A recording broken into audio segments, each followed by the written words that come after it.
Jesus says, "It is my love and goodness that leads a soul to repentance." March 20th, 2016. Words from Jesus through Sister Claire, spoken by Jackie.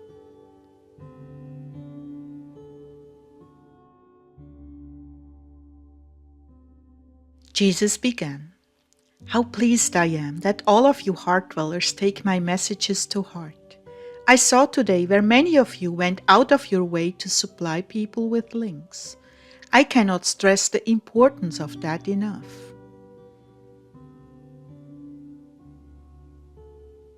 You see, this channel has become a fish gate I can trust with baby Christians. They have not had the benefit of my messages, so they are still very confused about who I am and how to please me, what I yearn for, and how far I'm willing to go to rescue a straying lamb.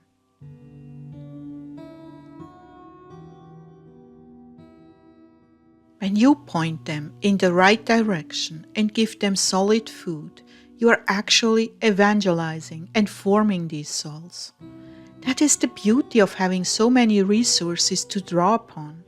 Not only are you refreshed in the things that are important, but they are brought to living waters to drink and even partake of full meals.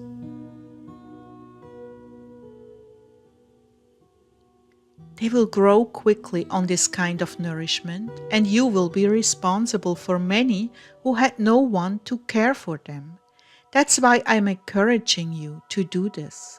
In addition to that, the human mind is prone to forget.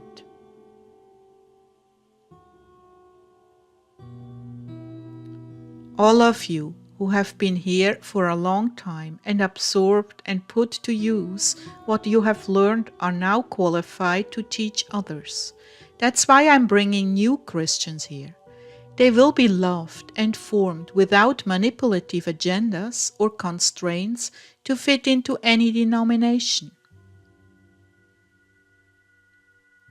There are many teachers on the net who fail to love and show tenderness to the new souls. They are concerned with conformity and sin before a soul has time to realize that their life is totally different now. This is a movement of my spirit. It is called loving them into the kingdom. Here you combine truth, gentleness, and love to invite them into the fullness of the faith.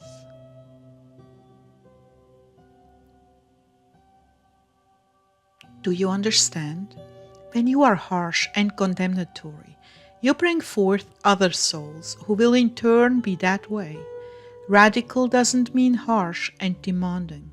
It means being a laid-down lover of Christ, as Heidi puts it. Here he's referring to Heidi Baker.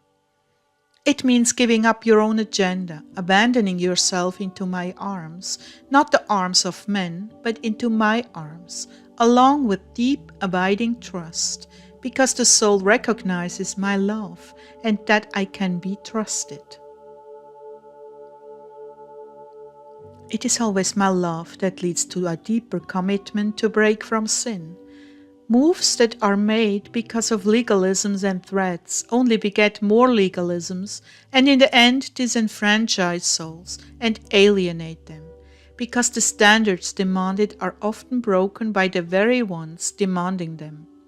It doesn't work that way, my people. It is my kindness that leads to repentance. That kindness wins over the heart, and the heart makes changes in the soul's priorities and behavior. How beautiful! It is love that makes the difference. Love is so much more difficult than reading scriptures and demanding that they conform. Love reveals my true nature and helps them to grasp my character and eventually fall head over heels in love with me. I ask you, which soul would you rather be? A soul threatened with punishment who takes every step with fear of losing their salvation or the rapture? Or a soul deeply in love that cannot imagine anything better than making me happy? Do you see the difference?